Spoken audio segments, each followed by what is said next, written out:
Welcome to Super Agents Live. This is the one place where you can come and hear the most successful people in real estate. You'll hear how these super agents built their businesses, how they stay productive, and how they stay motivated. Who am I? My name's Toby Salgado, and I made my first $1 million in real estate. And I'm your host for the next 30 minutes while we talk to yet another amazing real estate entrepreneur. Stay tuned. Let's go! Yeah! Ladies and gentlemen, guys and gals, hey, thank you for tuning in to Super Agents Live. This show is the show on the web, on your radio, that delivers up the best content about building a business, finding a prosperous mindset, and building a well-balanced life. Hey, look, I hope you're having a great summer. I certainly am. And for those of you listening in the future, this is being released August of 2014. Look, today, guys, before we get into the content, I want to share a few things with you, what I've been doing. I've spent the last week in Steamboat Springs, Colorado with an amazing group of guys. We had real estate guys there. We had stock market guys there, as well as this one guy who manages money. And he has $1 billion, $1 billion with a B, under management. We all got together. We talked about business. We talked about passive income. We talked about how to improve our relationships, how to improve our health. And before we met, we all outlined our net worth. And we came expecting to share that information with everybody. And, look, some of us are worth $1 million. That's great. Look, you're a millionaire. Good for you. Others of us were worth north of us in the group. We're worth north of $50 million. And I got to tell you, being ready to share what your financial picture is and how each of us got there, inspired a really magical thing. There was no ego there. Normally you get 15 guys in a room and everybody's, pushing their chests out and like, hey, who's got the biggest, what? But in this group, there was none of that. There was no politics. There was no jockeying for position. It was everyone listening, truly being helpful. They were honest, genuine, and overall, it was just a magical experience. So, man, I really hope all of you get a chance to do something like that. And look, for you, if you want me to start, my audience is like that. Everybody wants to help and everybody's really cool. So if you want me to start putting together, small events like this, I'll do it. Just let me know. So anyhow, speaking of, let's do a bit of housekeeping before we get to the show. First, the hashtag for this show is Unpack That Idea. It's a big follow train. And you just, you tweet out, use that hashtag, and boom, you're plugging right into it. Secondly, hopefully but if you don't, I just started talking about this in the last couple of episodes, but I am launching this whole platform, this whole show that I've built. It really has been a platform to launch a digital agency, a radio agency. If you want to add another 100 to 200 transactions to your deal flow, there's one way to do it. Oddly enough, radio advertising. Radio is not dead. Radio is alive and well, and it can get you.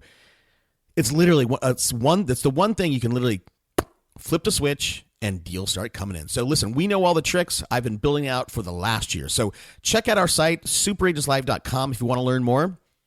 And lastly, if you haven't dropped an iTunes or Stitcher review, man, I would appreciate it really much. Okay, listen, I know a bunch of you guys are like, hey, let's get to it already. All right, let's do it. Let's get to the show. Today on the show, we have a guy that came from humble beginnings and then went on to create an empire. We're going to talk about why it's important to have a financial mindset, as well as why surrounding yourself with like-minded people is so important. I'm thrilled to welcome Tim Rhode. Hey, Tim, thanks for taking the time out today. Hey, it's my pleasure, Toby. I hope I can help your folks find purpose, direction, and passion for their lives. So. Right, that's okay. So look, Tim, I know you have a pretty rich background, but maybe take a minute for people who are not familiar with you. And by the way, I don't know if I ever told you this, but a few people from the audience sent me emails, and that's how you got on my radar. They said, hey, you need to have Tim on the show. So maybe take a minute, tell us a little bit about yourself, and then and what you're working on today. Cool. Well, my name's Tim Rhode. I live in Northern California. I came from, like he said, humble beginnings, a small town in Northern California called Portola. Barely graduated high school, was a grocery clerk till I was 25. Sold about 2,500 homes from 1985 to 2000. then flipped about 50 homes from 2000 to 2005. And these days, I basically retired, have a lot of passive income rolling in, and spend my time on a couple nonprofits I run and a for-profit business called GoBundance. So that's about me and where I'm at. And one other thing I missed is I also ski probably about 75 days a year and spend 3 to 4 days a week doing what I call getting the goods in the woods. So Getting the goods in the woods. What is that? that's hiking, biking, hiking, skiing, just anything fun in the boonies or at a lake. I really enjoy outdoors, nature, and I live up on a mountain and spend a lot of my time outdoors just enjoying life. Yeah, that's awesome. And I don't want to get too far in the weeds, but listen, are you a speed guy or are you a turn guy? Do you like to turn? I would say somewhere in the middle, kind of like a GS guy. Actually, I'm more of a climb guy than anything else. My favorite thing is backcountry skiing. Mm-hmm. I love to climb mountains and then ski down them. So. Interesting, man. Yeah, again, I don't want to get too far off topic, but my background's a climber, so I did the north face of Shasta. I did, Mount Rainier, obviously. I would love to do, what's the big one? McKinley. Oh yeah, in Alaska. In Alaska, I'd love to do that one. That one's gnarly though. Anyhow, I think really what's next on my list is Aconcagua, which that's plus 20,000 plus. Are you familiar with that? Whatever. Let's get back to business. So look, you were a grocery clerk till you're 25. What is up with that? I mean, did you not have a mindset of that you were going to pursue wealth, or I mean, I don't quite understand that. Well, I just kind of got off to a late start in life. I'll be honest with you. I was middle of 4 kids growing up in a small rural community. My parents split up when I was young. I kind of went in the wrong direction. I lived in the child of the 70s.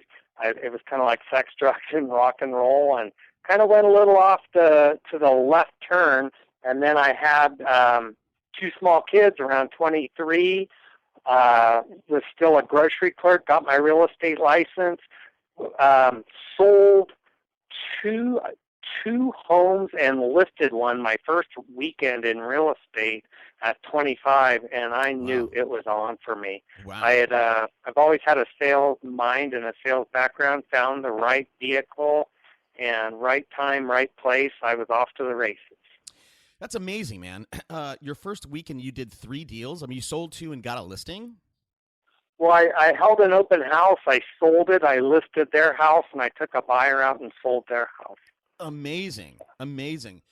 Well, so look, here's the thing. So, I kind of get you kind of took a left turn. You had 2 kids, I think you said at 23, which is super young. You didn't have a whole lot of direction growing up. Most people get into real estate for they want financial freedom and they want time freedom. And the problem is they abuse the time freedom and they never get to financial freedom. Now, for you, like, did that just when you had kids, did the baby effect kick in and you're like, I'm all business?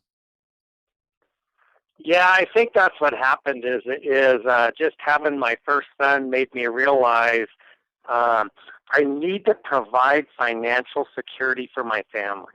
That's basically my duty, and it snapped me into a mindset of I want to work hard, I want to live within my means, and I think that's a really important point along the way that people miss is the living within your means. So I for the next basically 15 years, I listed about 15 to 20 homes every month.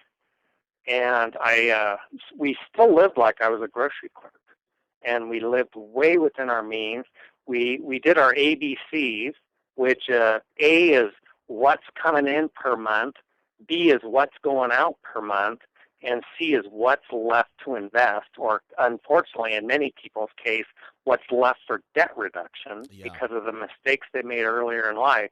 So that's one thing, biggest thing I can tell your audience that made a difference in my life towards financial freedom is know your ABCs. Yeah. So look, that you're touching on something kind of interesting there for me at least. So you said a couple things. One is you wanted to have financial freedom, and then you said we lived way within our means. Now, the I want to talk from a business side, and then we'll get to the personal piece. But a lot of people they fail. Look, if you have a business, you have to invest both in yourself as well as in your business. Now, if you have this mindset of living within your means, right, and making sure that you have ample capital.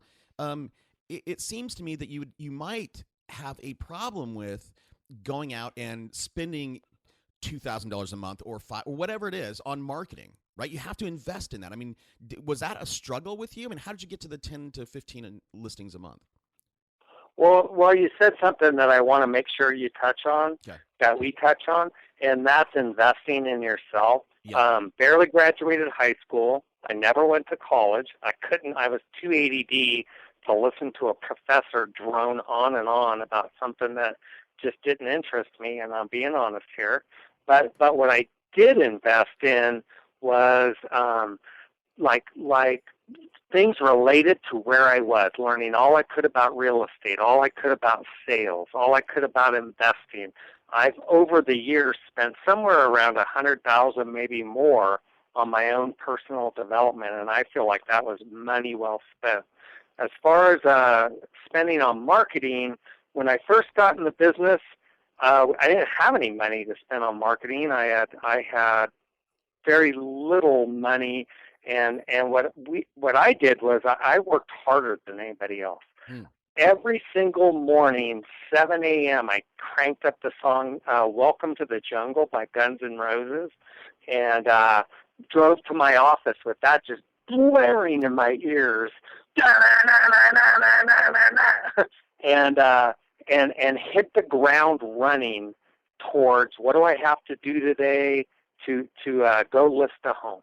And that was my focus. Is every day I worked, I wanted to list a home, and I played a game with myself. I wanted to go on 3 listing appointments and list a home every day. We didn't work with buyers once I'd been in the business 4 or 5 years. I concentrated solely on listings, and I prospected 3 hours every day, except I played a game with myself. If I had 3 listing appointments, I didn't have to prospect that day. If I had 2 listing appointments, I had to prospect 1 hour. If I had 1 listing appointment, I had to prospect 2 hours. And if I had no listing appointments, I had to prospect 3 hours. And I was religious about that. Nothing got in my way of the prospecting. And I know a lot of the people in the business know this, of how important the dialing for dollars is. That was a huge part of what I did to build my business. We didn't spend a lot on marketing at first. Over time, as I was bringing in more money, we increased our marketing budget. I created my own slogan, "Call Tim Rhode and start packing," and I'm going to touch on that in a second. But that was everything we did was centered around that slogan. And I just read a book called Start With Why. When I was selling real estate, my why was to come through for my clients. I was a fierce advocate for my clients. And the Call Tim Rhode and Start Packing was a way of doing business. It wasn't call me for a no-cost, no-obligation marketing plan. Don't call me if you want to list your home too high because I will not take it. Call me when you want to freaking move. And that was our whole basis was we listed the homes right, a fair product at a fair price. We got all the inspections up front. I've never understood why you can buy a car walk into the dealership, buy a car, and be out that afternoon. Why does a real estate deal fall through on the 30th day or the 45th day? So I wanted to own cut the crap real estate. I'm going to list a home. I'm going to do everything right up front. I'm going to have my seller all ready and motivated for the willing buyer who's all pre-qualified and ready to go on the other side. We can have a nice, simple transaction that closes as quickly and efficiently as possible. Okay. There's a lot of stuff in there. So on the dialing for dollars thing, right? So I imagine, again, you're a grocery clerk, so you don't necessarily have a big database, right? You don't necessarily have a sphere of influence that you could dig into. So it was all cold calls with you. Did I get that right? Pretty much. Okay. I'd say so. Yeah. So I didn't have many. I started off with just a few, and honestly, my first few years in the business, I really didn't work on building my database. A lot of the things I did were trial and error, and then by going to Mike Ferry, Howard Brenton, other national conventions and stuff like that, and learning from people outside my community, I saw what the best of the best were doing and literally emulated them. Okay, so it was all dialing for dollars, as you said. Now, you were deliberate, right? You were deliberate. You had this vision in your mind. You said, "I want to get a listing today." And if you want to list it for more than it's worth, or you want to list it a little bit down the road, I'm not interested in you. How important for you, Tim, is it that being deliberate with what you want, you somehow manifested these 3 appointments a day? In terms of manifesting what your vision, I mean, it's a lot of people can't get their heads around that. So maybe you can unpack that for us a bit. Well, let me back up a bit. Okay. If you didn't want to list today, that's fine. You'd be a C lead. Let's say your daughter graduates from high school a year and a half from now, then I would put that in my notes, and I'd call you every 3 months and follow up. And then like 3 months before, maybe I'd come over and talk to you about what you should do to prepare. And at that point, you're a B lead. And then, she's going to graduate in June of 2017, let's say, and we put your home on the market in March 2017. Well, when I call you February 1st, you're an A lead at that point, if that makes sense. Yeah. What I wouldn't do was I go to list your home March 1st, all of the comparables say that it's going to appraise and eventually sell around 200,000. And granted, everybody's in up markets, down markets. You got to look at what kind of market you're in.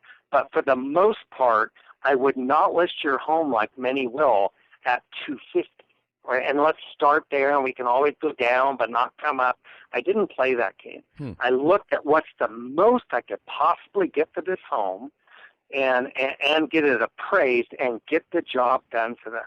And you can tell I never took myself serious, and anybody who saw me during I bungee jumped with a briefcase with, I jump at the chance to go to work for you, and I rode my tricycle down Main Street and get pictures on top of it, let Tim Rhode get on top of selling your house.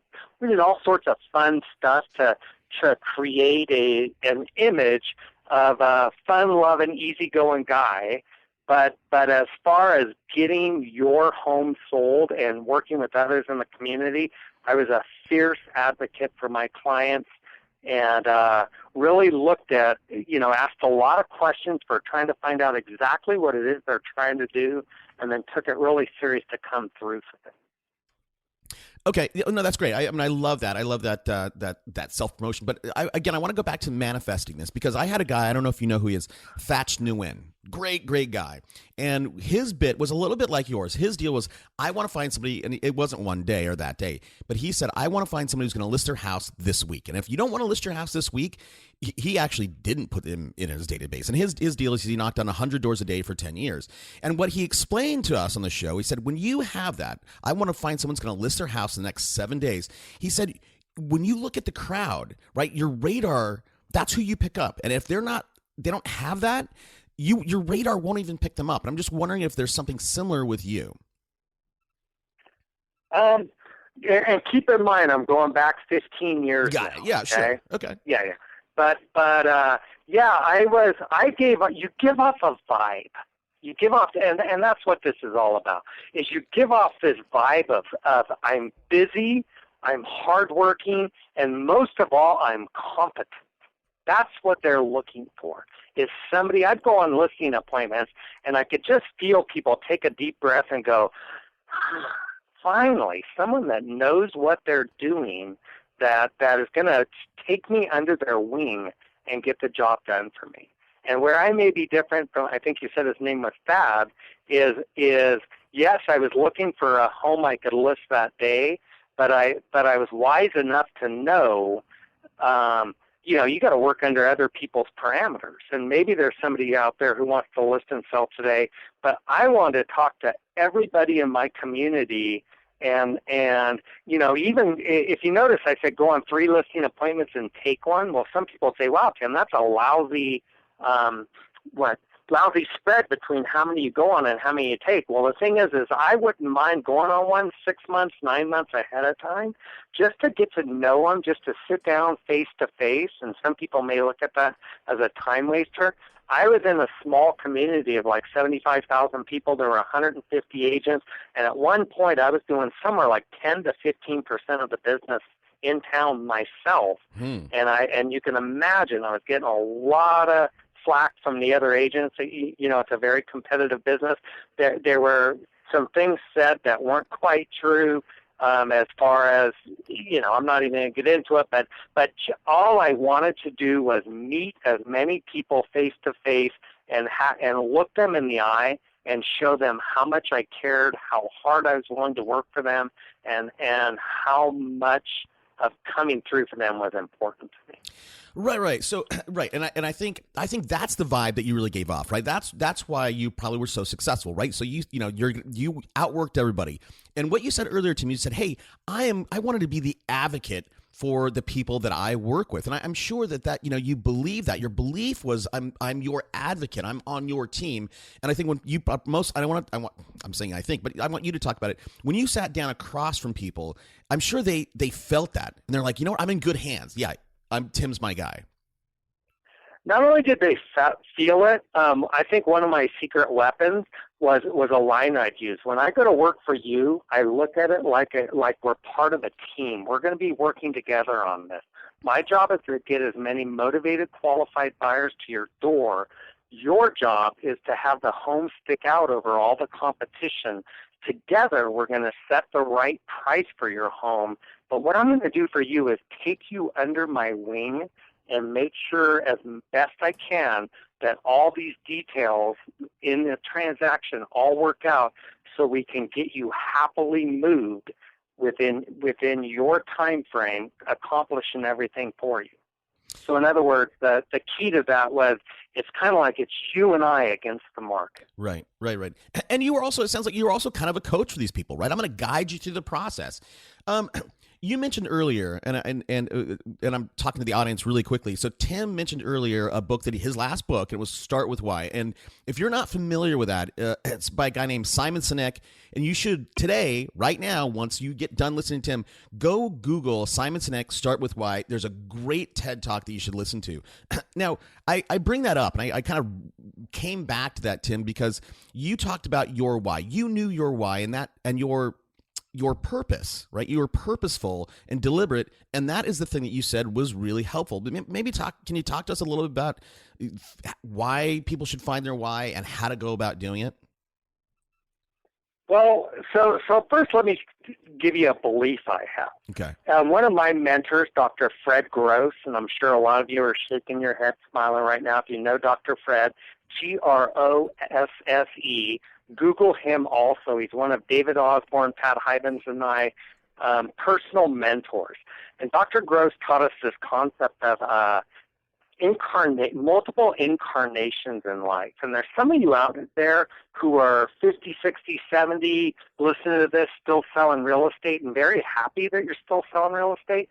I knew I had a different purpose than just listing and selling real estate.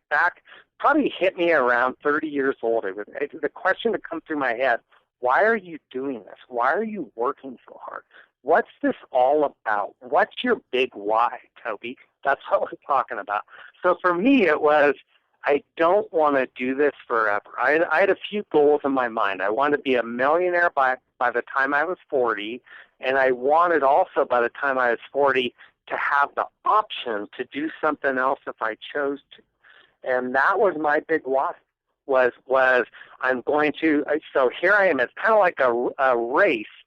Here I am, it's 30, and at 40, I've got to build up enough passive income coming in to where I choose. If I still want to sell real estate, that's great. But if I choose I want to do something else, that's okay too. And since 40, I'm now 54. I've had 3 different incarnations. And about every 5 years, I start something new. I get a little bored with what's behind me and start something new. And I think that's a great way to go through life is to keep expanding, keep growing, keep looking for the next, what's next for you in your life. And everybody's different in this, but that was my big why, was I wanted to hit 40 with enough passive income coming in to where I can choose what I get to do when I wake up the next day. That's interesting, man. That's interesting.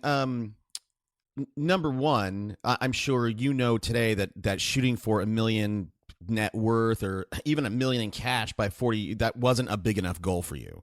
But you know, can your why really be that? Can your why be a financial why, or should it be more purposeful, right? Like, you know, people over profits or some weird thing. I don't know, but you know what I'm trying to get at, right? I mean, can that be, is that a valid why, saying I want to be a millionaire by 30, 40, whatever? Well, here was my thought process, and I didn't know it at the time, but now looking back, it was kind of like what they say when you're on an airplane, you got to put the mask on you first. Yeah. And that was me putting the mask on me. And I said this before, I was very serious about providing for my family's financial security. I wanted to get that all dialed in, and then I wanted to figure out what's next. And to get even more, if you will, selfish, from 40 to 45, if you would have met me around 43, and that's when I met David Osborne and Pat Hyben, and said, hey, Tim, what do you do? I'd say, well, I ski. And you'd go, what do you mean you ski? And that was, in my mind, my career during that time frame. I was learning. I just took up backcountry skiing. There was a lot to learn, like avalanche awareness, backcountry survival, wilderness first aid. And it was kind of like I was in school learning all of those things. And it's kind of helped me, like our GoBundance business is adventure mastermind. So we do a lot of things out in the boonies. And I didn't know it, but all of those classes I took are serving me real well with what we're doing now. And it's really funny. But if you ask me my purpose now, my purpose is to help. It's kind of like I've seen Oz. I've seen how all of this works. And now I want to take as many with me as possible. And what your why is doesn't matter. In my nonprofit, One Life Fully Lived, helps people with purpose and direction. And we don't care what your why is, as long as it's legal, moral, and ethical. We want to provide tools for free to help you get there. So interesting. So I want to spend a few more minutes on this before we get to the next topic. But so, oh man, I don't even really know how to ask that. Maybe we can round back to it. But so let's get into personal development, right? So earlier you said you spend about you know in your life you spend about $100,000 on personal development. Now I want to get into that. Let me ask this first. What, and I this is a question I ask every now and again, but you know, let's say that I make $100,000 a year, right? Or I make $500,000 a year, whatever the number is. What percentage of my net income should I spend on personal development every year? Well, if you and there's a big difference between. Let me clarify something. Okay. You said if I make $100,000 or $500,000. I don't know if that's a net or gross number. No, I said and net. I can't. Oh, okay. All right. So let me just touch on this. Okay. So, I once met a realtor who said, Tim, I want you to kind of help me with my finances. I go, great. How much do you make in a year? She goes, I make $900,000 a year. I said, how much are you spending? She said, somewhere between $700,000 and $1.2 million. Ugh. I'm really not sure. Yeah. So go back to those ABCs I talked about before. I think that is the hugest thing to know is what's coming in, what's it costing me to run my business, and what am I netting. And if you're listening to this and you don't do that, if you get one thing out of this whole interview, please know your ABCs. That's such a huge thing. I can't tell you, I probably met 50,000 real estate agents, and every single one of them wants to pull off the financial freedom thing. And I know fewer than, let's say, 500 out of those 50,000, and that's like what, 10%? That's like 1%, maybe 2% out of all the agents I've met have pulled off what that, to be able to retire if they chose. Okay, so that's how important that is to me. But to answer your question on what you should spend on your personal development, I'd say somewhere like 5% maybe. If you're making $100,000 a year, if you spent $5,000 a year, that's probably a good number. If you're making $500,000, $25,000, you might splurge for one big thing. In 2000, I put my wife and I through Tony Robbins' Life Mastery at $20,000, and I've had people say, "How'd that work for you?" It changed my life. It absolutely, changed my life. As did going seeing Jim Rohn. As did spending a year being mentored by Dr. Fred Gross. As did having a guy named Ron Garber coach me for a year. Lot of different little things you can point to that, just along my path that help me get to where I want to go. And I'm certainly not done spending on my continuing education. Yeah. Well, going back to your ABC thing, what you said earlier, and I that girl that said, "How much do you make?" I make $900. I have a buddy who's a chiropractor. His third year, we were at a party. He takes, I don't know, he was trying to big time everybody, which was retarded, dumb.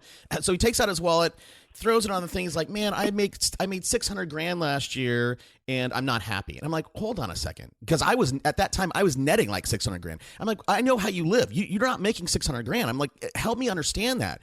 And finally, and he really honestly couldn't explain it. He just knows I made $600,000, and basically that's his top line number. I'm like, "But you don't make that, dude." I mean, I guess you could think about it in some way that you did make that because you did whatever it is to bring it in, but your net, that's all you make, is what you net after taxes. It's amazing. Right. I think if people have that mindset of my top line number is what I've made, I'm not sure how you're going to ever turn that around and really, build a real business. Right. Well, if you look at the awards banquets, it's what did you gross and how many deals did you make? Right. And they don't look at the what did you net. And, one thing that David Osborne helped me work on is, and I love this concept of being 100%er, meaning 100% of your bills are covered through passive income. That's another good thing to look at. Is right now maybe I'm at 17%. My bills are $10,000 a month, and I'm not talking about what you make in real estate. I'm talking about what comes in from rentals, notes, other businesses you own, or businesses you invest in. And maybe so if your bills are $10,000 and you have $1,700 a month passive coming in, then you're a 17%er. And maybe your goal for the next year is to work all year to bring that number up to 22%. Then it goes to 35, and then you look at 5 years later, and it's at 112%. And if you've never played the game Cash Flow, I highly recommend it. In this game, you do exactly what we're talking about. You're given a career. You're a janitor. You're a teacher. You're an airline pilot, and you play. The whole game is to get out of the rat race. And that's what a lot of our GoBundance friends are focusing on with their finances and with their business side of things, is how can I have my passive income be bigger than what my expenses are, that gets me, quote, out of the rat race, and then you get on the fast track and you can start doing more and more investing and choose whether you want to work or not. Or ski 75 days. Yeah, awesome. That's interesting. So isn't it Kiyosaki? He talks about he talks about dollars and freedom, and his bit, I'm pretty sure it's Robert Kiyosaki, but he says that, let's say that your bills are $5,000 a month, but you have 10 grand in the bank. That means that you have 2 months of financial freedom, right? So that's one lens to view money and time freedom. But the way you guys are looking at it is passive income to pay your 100% of your bills. Correct. So you go buy a rental, and the net income from it, because we all know there's repairs and things come up. Let's take a note. Let's say you loan somebody $100,000 at 10%, and you get $10,000 a year coming in from that. Then that's $800 a month passive income coming in. And if your bills are $8,000 a month, then you have 10% of your bills covered through passive income. And that's the whole game, is to try and get to where 100% of your bills are covered without, and here's the key, without you having to work. That's the game we play. And look, first of all, for everybody, I'm going to the next month, Tim and I and David Osborne, all those guys are going to hang out with his Go Abundance group. And I'm going because, see, I don't look at that stuff, right? I'll take $100,000 and I'll throw it in a deal, right? So I will take $100,000, throw in a deal where I can make 30. So for me, I'm like, okay, that's cash on cash. It's 30. But when you look at an internal rate of return, maybe I made that $30,000 and 30%, maybe I made that in 1 month. So my whole career has been based on doing deals like that. I do have 4 rentals, so that's a little bit, but I have a lot of cash tied up in that. So the return on that is much lower than me doing a deal. And I'm struggling with this whole horizontal income thing. I'm struggling with, what is the fastest way to financial freedom? So let's touch on that. Yeah. I told you for 5 years I flipped homes, okay? Yep. And I flipped 10 homes a year. 10 homes a year, around 1 a month. And I went from prospecting 3 hours a day. I had this big team in real estate, and we're selling as much as we can. And then I kind of got bored with that, and then I flipped homes. So I took a few of my team, I kept them on. They helped me flip homes, and we were extremely successful. We flipped 50, and we made a good profit on 48 out of 50. We netted approximately 40 per home, so that's $2 million over a 5-year period. Okay. Yep. I looked up in 2006, and I went 48 and 2. The 2 I didn't make money on were the last 2 I did. That market was done. Yep. If I didn't siphon money off, and that was the only game I had going, I would have been crushed in 2006. Luckily, while I'm flipping those homes, I think I owned 7 homes when I started everything, 7 properties, I should say, because I want to talk about what to buy.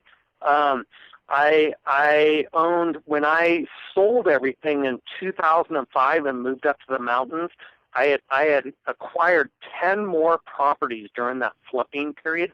Because what I did, Toby, is we still, and I'm not suggesting people be a pauper and not enjoy life, but too many enjoy life a bit too much. Yeah.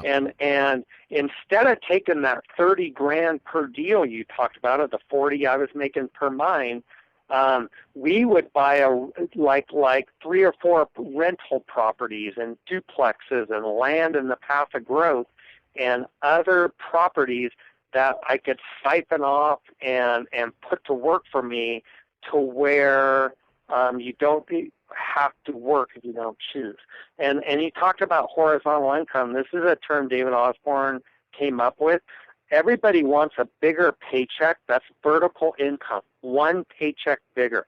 I want to get a raise. I want to go from 60,000 to 100,000, from 100 to 200,000. We believe in horizontal income. I think Osborne has like 130 checks coming in. Hyben has 47 checks coming in. I think I have 32 checks coming in, and that's without working. Those are paychecks coming in from different sources without us having to work. Go back to when I was flipping homes, I had to work to do that. when you were flipping homes, right, and are flipping homes, you're working to do it.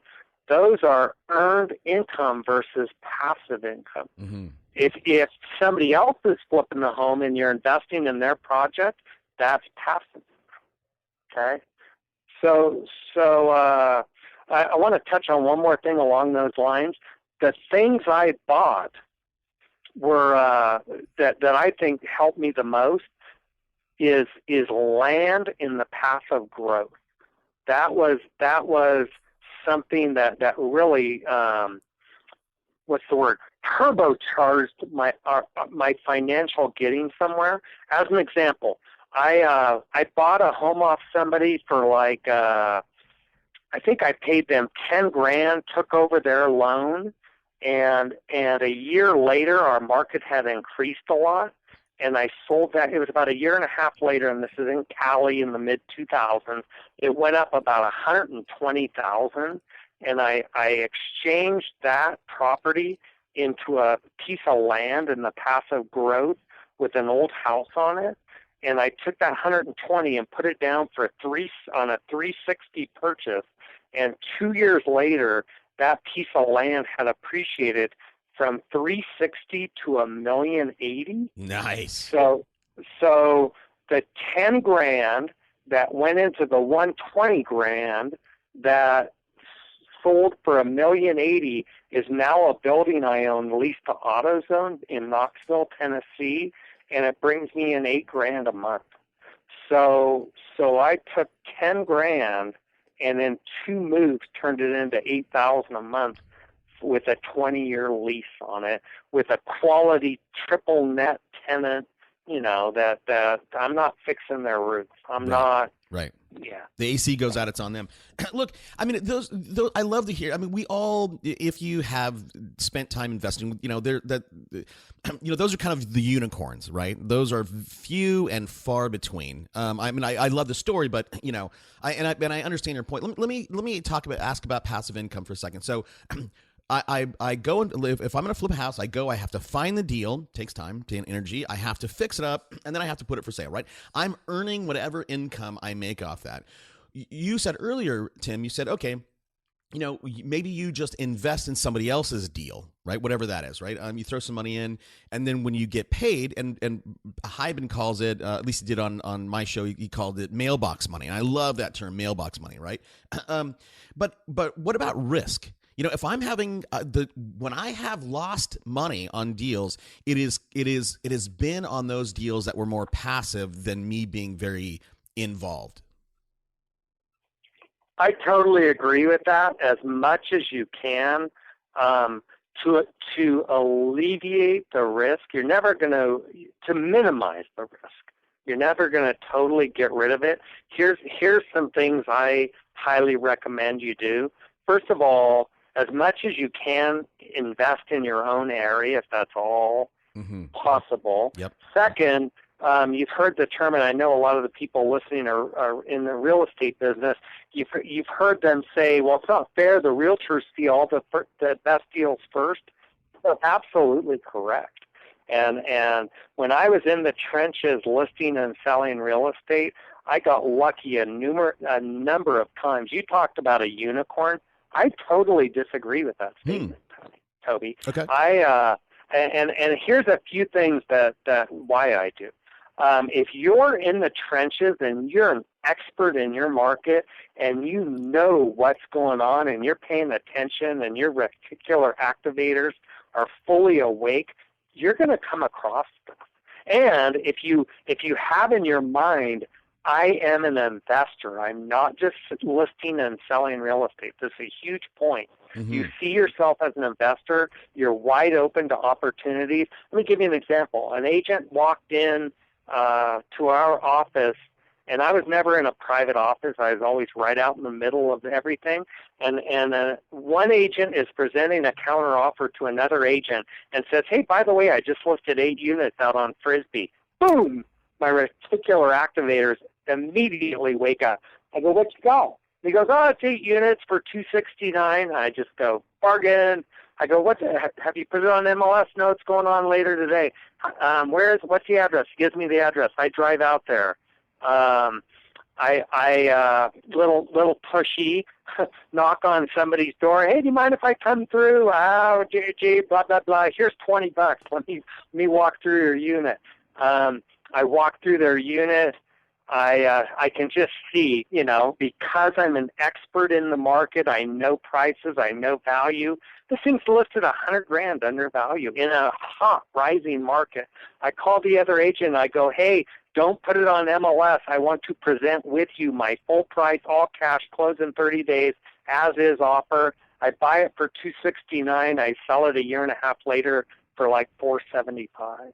It was, right place, right time. I jumped in my car right then. I knew the market. I was an expert, and I got 10 more stories like that of being in the trenches in my market. And one other thing I want to say, Toby, along those lines of eliminating risk is track trends. I sold real estate from 1986 and moved out of the area in 2005, but only sold till 2000. But every single month I track the MLS stats, how many homes are on the market, how many new listings came on, what went pending, what went sold, and how many did that leave. And we graphed it. Every 3 months we graphed it. I knew when our market was peaking. I knew when our market was tanking. I knew how much inventory was on. I was an expert. I was in the freaking trenches. And I knew all this stuff, and I was curious. And so guess what? In 1997, when our market bottomed out, buy, Winthrop, buy. In 2005, when our market absolutely peaked, I sold 17 properties right into our peak, and I couldn't have hit it any better. And then it tanked the next year. Sell, Winthrop, sell. So. Well, so that's from Trading Places. Yeah, I don't remember that line, but I love it.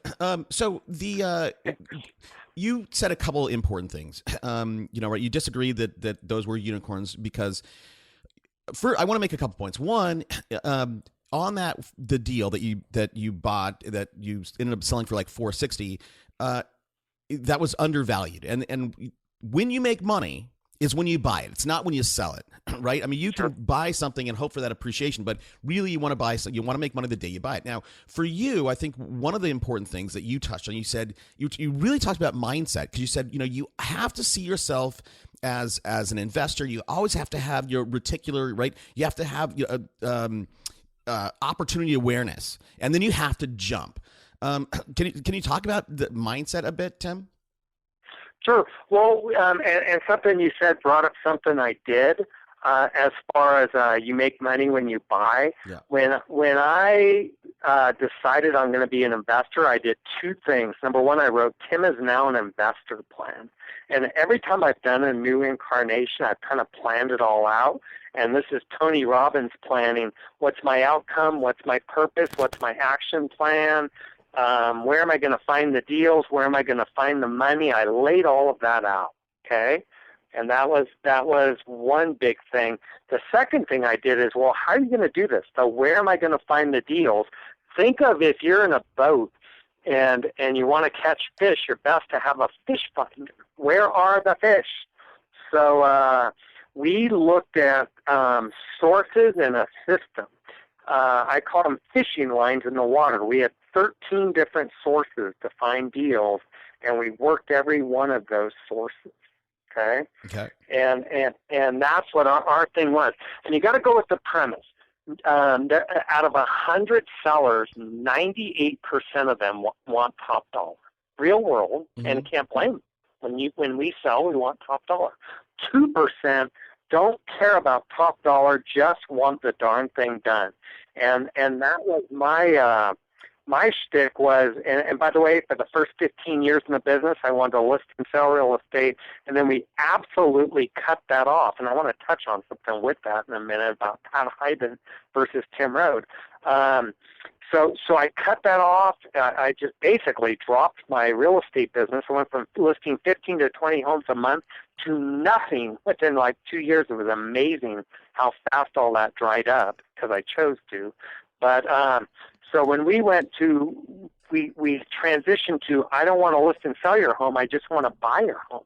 And we literally contacted, at the time my database was 2,500 people with, if you want to sell your home in a hurry, we won't pay anywhere near retail, but if what's most important to you is a quick, efficient sale, I can have cash for you within 7 days. So, and we have to start wrapping up, Tim. I mean, I could literally talk to you probably for 2 hours, but keeping that in mind. So you had 13 lines in the water. You had 13 sources where you were looking for deals, and you were, again, just like you were deliberate about getting somebody who wanted to list that day. You're deliberate about finding things, because for people in the audience that want to model Tim Rhode, what do those lines look like, and how can somebody go out and sort of replicate that in their market? Well, what I would do is obviously if somebody was delinquent on their home, we looked at who might they talk to if they were going to want to sell. So we went after like accountants, attorneys, and those you could possibly get bulk business from. We had a lady who had an old folks home, and she had a stack of our business cards in there. And if somebody, let's say mom took a bad fall and she lives in Albuquerque and you're coming in from Phoenix and Seattle to come help her, and you walk into the old folks home and they give you, hey, this guy's not going to give you retail, but if you just want to check this week, here you go. So we thought out of the box of who might want to sell and then develop systems around that, if that makes sense. And by the way, if anybody wants a copy of any of this, just send me your email to tim@timrhode.com, and I can give you my Tim is Now an Investor plan and my sources, prospecting sources. That's awesome, man. Yeah, well, send that to me. I will have this stuff. You can certainly get it from Tim, but I will have this on the show notes. So, yeah, send it to me. I'll if you don't have my email, you have my email. Anyhow, okay. Hey, again, for time, dude. Look, I'm going to ask you something I don't normally ask. I ask very few people this, but this interview has been very, very different than what our typical stuff is, which is great. But what's something I didn't ask you, Tim, that I should have asked you for the audience? I appreciate that. Ask me about my nonprofit, One Life Fully Lived. Get in One there. Life Fully. Yeah, what is it? Yep. It is a nonprofit I started about 4 years ago. Our motto is dream it, plan it, live it. Our thought process is everybody has a dream. You make a plan for their dream, and very few are living their dream. And our community is based on helping people find what they want and go after it. We're having a conference in Reno, Nevada in November. It costs $75 for 2 days. Incredible presenters like David Osborne, Pat Hyben, Rock Thomas. All of our GoBundance elders are there. My good friend Chris Lockhead, who's just killing it in Silicon Valley. People who have started from humble beginnings, made incredible lives for themselves, and care deeply about having others find their dreams.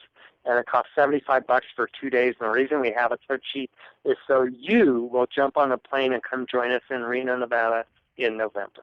Yeah. You know what, dude, you should think about putting me on that list. I'll present for you. Hey, you know what? I mean, you know what's funny is I want to talk briefly about that costing thing, because I believe, and I want to get your thoughts on this, is that I try to do the same thing. I try to, part of the show, we have some products and programs behind it, and I wanted to create a pricing model where no matter where you were, right, you could participate. And it seems to me when I throw something out that is high value but super cheap, or like the 2 days, $35 a day, that you can go and listen to people who've done it. That's incredible. But, there's perceived value in the marketplace. And I think that it seems to me that, when realtors see something that is priced very cheaply like this, that the perceived value goes way down. Don't you think you'd have, I don't know, talk to me about what your thoughts are on that. I totally agree with you.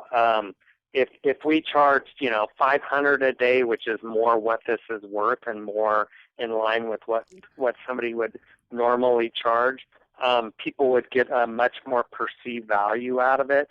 The only reason we do it so inexpensive is so people will jump on a plane and bring their struggling nephew with them, you know? Yeah. So that's our thought process, is we just want to help a lot of different people from a lot of different worlds. So, but I totally agree with what you're saying as far as perceived value. Yeah. Well, again, because I'm struggling pricing my stuff. If I say, hey, this thing is $199, I get a few people raising their hand. But if I say, hey, this same product, if I say that this same product is $399 or $499, I get more people, wanting to get involved. It's amazing. I don't know what that is, but anyhow, hey, this is my last question that I ask everybody, Tim. It's this: I'm an aspiring real estate agent. I have $25. What book should I go buy today? Ooh. I would say if you don't own it yet, go buy Richest Man in Babylon. That book, I've read it 12 times. It teaches you the basic financial concepts of money. It's the best book I've ever read as far as learning the basics about money. And who wrote that? You know. You've read it 12 times. George S. Clayson, Clasen. Awesome. Well, again, if you haven't read that book, but I'm sure most of you haven't, you can get a free copy just using our link. It's audibletrial.com/superagentslive. Get it. And if Tim's benefited from it, I'm sure you will too. Hey, Tim, let everybody know where they can find you, and we'll sign off.